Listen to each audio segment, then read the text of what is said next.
காங்க்ரோலி துவாரகா. நவத்வாரகா யாத்திரையில இதுதான் 9வது துவாரகா, அதாவது கடைசி துவாரகா. 6ஆம் நாள் காலையில நாத்து துவாரால ஸ்ரீநாத்ஜிய தரிசனம் முடிச்சுட்டு அங்கேருந்து நாங்க காங்க்ரோலில இருக்க துவாரகாதீசரை பார்க்கறதுக்காக கிளம்பினோம்.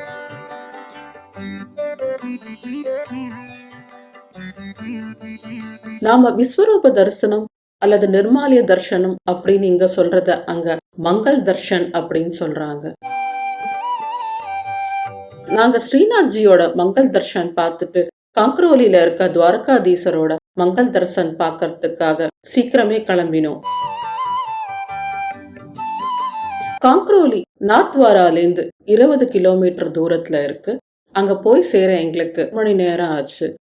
காங்க்ரோலியோட தெருக்கள் எல்லாமே ரொம்ப குறுகியதா இருந்தது. அதுல கார் ஓட்டிட்டு போறது கொஞ்சம் கஷ்டமாவே இருந்தது. அது பழைய காலத்து தெரு. 2 பக்கமும் வீடோட அந்த இடம் பார்க்கவே ரொம்ப அழகாவே இருந்தது.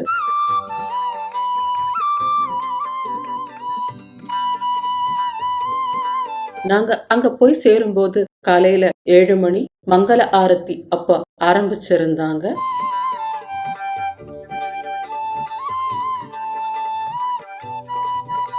இங்க துவாரகாதீசர் அப்போதான் எழுந்ததா ஐதீகம். அதனால அவரை நல்ல பட்டு துணியால சுத்தி 2 கண்ணு மட்டும் தெரியற மாதிரி வச்சிருந்தாங்க. அந்த 2 கண்களோட தீட்சிணத்தை பார்த்துட்டே இருக்கலாம் போல அவ்வளோ அழகு. அவரோட கம்பீரமான அந்த கண்களை பார்த்துட்டு அப்படியே நின்றுடலாம்.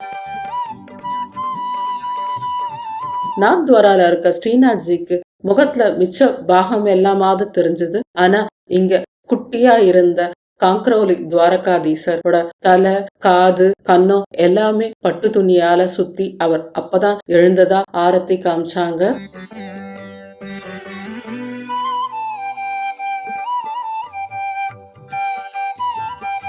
காங்க்ரோலிக்கு இந்த துவாரகாதீசர் வந்தது ரொம்ப அழகான கதை. இவர்தான் உலகத்துல முதல்ல தோன்றின தெய்வ சிலை அப்படின்னு சொல்றாங்க. இந்த பெருமாள் எப்படி தோன்றினார் அப்படின்னு ஸ்காந்த புராணத்துல சொல்லி இருக்கு.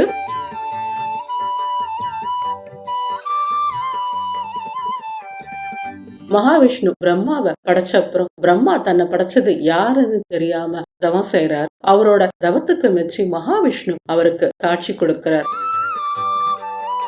அப்போ பிரம்மா கேட்க அவர் தன்னை ஒரு உருவமா மாத்தி பிரம்மா கையில கொடுத்துட்டு போறார். பிரம்மா கிட்ட மகாவிஷ்ணு கொடுத்த அந்த உருவம் கருமையா 4 திருக்கரங்களோட காட்சி அளிச்சது. அந்த 4 திருக்கரங்கள்ல சங்கு சக்கரமும் கதையும் தாமரப்பூவும் இருந்தது. தலையில கிரீடமும், காதுல குண்டலமும், கழுத்துல வெள்ள தாமர மலர் மாலையுமா அவர் காட்சி கொடுத்தார். இடுப்புல அவர் கச்சையும் கட்டின்னு இருந்தார். இதையே முதல் பெருமாள் அப்படின்னு சொல்றோம்னா இதுக்கு பிறகுதான் பிரம்மா படைப்பு தொழிலையே ஆரம்பிச்சார். பிரம்மா அத ஆராதனை பண்ணிட்டு வரார். அதுக்கு பிறகு அவர் தன்னோட மகனான கர்தம மகரிஷி கிட்ட கொடுத்து இத ஆராதனை பண்ண சொல்றார். அவரோட வழியில வந்த கபில மகரிஷியும் தேவஹூதியும் ஆராதனை பண்றாங்க. அதுக்கப்புறம் பிந்து சரோவர்ல மறைஞ்சு போயிடுறது.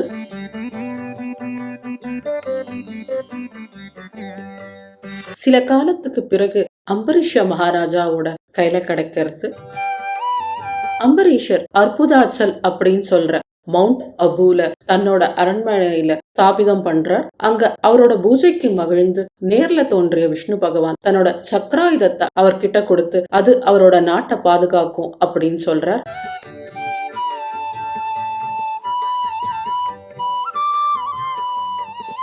ஒரு முறை துர்வாசர் அம்பரீஷ ராஜாவோட அரண்மனைக்கு வர. அன்னைக்கு துவாதசி. குளிச்சுட்டு வரேன்னு போன துர்வாசர் வர ரொம்ப நேரம் ஆயிடுறது. அதித்திக்காக காத்துட்டு இருந்த அம்பரீஷ மகாராஜா ஏகாதசி விரதம் இருந்ததால துவாதசி முடியறதுக்குள்ள துவாதசி பாரணம் முடிக்கணும் அப்படின்னு துளசி தூர்த்தத்தை சாப்பிட்டுடுறார். அப்போ அங்க வந்த தூர்வாசர் அதித்திக்கு உணவு கொடுக்காம எப்படி சாப்பிடலாம் அப்படின்னு கோபத்துல அவரை சபிக்க முற்பட அங்க இருந்த சக்கராயுதம் அவரை துரத்த ஆரம்பிக்கிறது. அவர் எல்லா லோகத்துக்கும் போய் விஷ்ணு லோகத்துக்கும் போன போது அந்த சக்கராயுதம் அவரை விடவே இல்லை. கடைசியில அம்பரீஷ மகாராஜா கிட்டேயே திருப்பி வந்து மன்னிப்பு கேட்ட அப்புறம் அந்த சக்கராயுதம் அவரை விடுறது.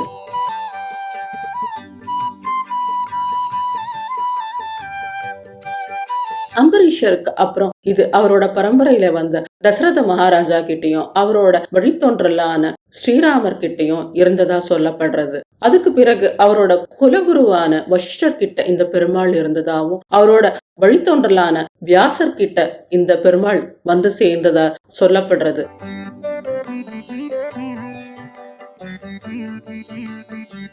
வியாசர் இந்த பெருமாளை யுதிஷ்டர் அப்படின்னு சொல்ற தர்மன் கிட்ட கொடுத்து வழிபட சொல்றார். காலப்போக்குல இந்த பெருமாள் புஷ்டி மார்க்கத்தை தோற்றுவிச்ச வல்லபாச்சாரியார் கிட்ட வர. புஷ்டி மார்க்கம் என்பது வைஷ்ணவத்தோட ஒரு பிரிவாகும். இத தோற்றுவிச்சவர் மகாபிரபு வல்லபாச்சாரியார். அந்த பெருமாள் மதுராலேயே இருக்கார்.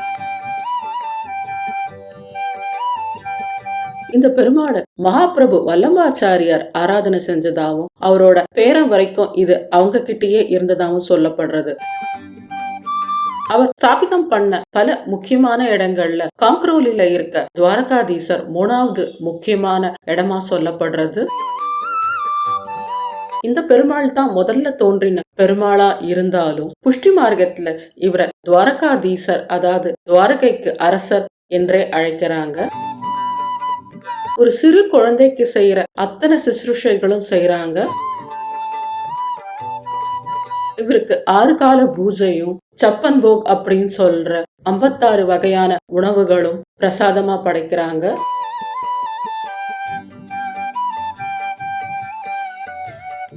மதுரால இருந்த இந்த பெருமாள் முகலாய படையெடுப்புனால அங்க இருந்து கிளம்பி உதய்பூரோட அப்போதைய ராஜாவான மகாராணா ராஜ் சிங்கால இங்க கொண்டு வரப்பட்டார்.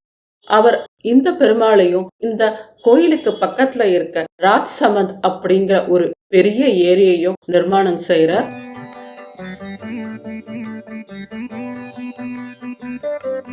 அந்த ஏரி பெரிய ஏரி, பார்க்கவே அழகான ஏரி.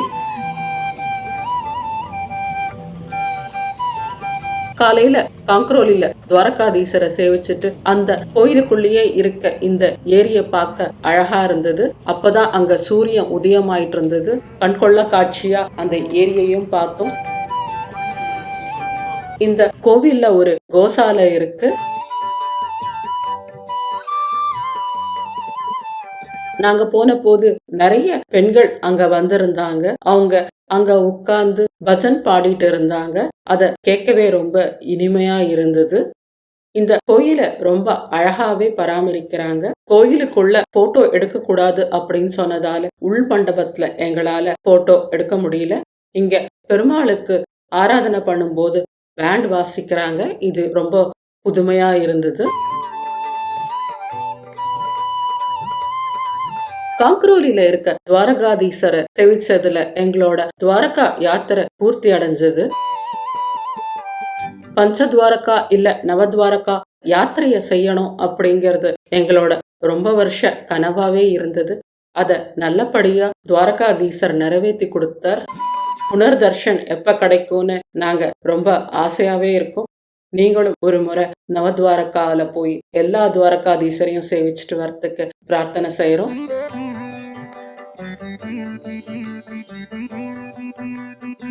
இந்த யாத்திரையை எங்களுக்காக மியோக்ஷா டிராவல்ஸ் ஏற்பாடு செஞ்சு கொடுத்திருந்தாங்க.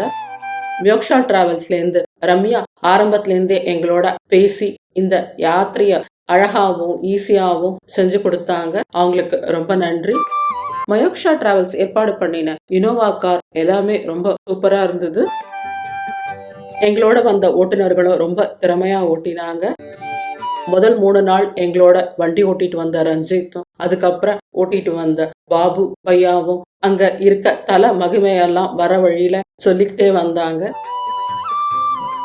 உங்களுக்கு இந்த நவத்வாரகா யாத்திரை ஃபுல்லா பார்க்கணும் அப்படின்னா இந்த சேனலை லைக் பண்ணுங்க, ஷேர் பண்ணுங்க, சப்ஸ்கிரைப் பண்ணுங்க. நவத்வாரகாவை சேவிச்ச சந்தோஷத்தோட அங்க இருந்து கிளம்பினோம்.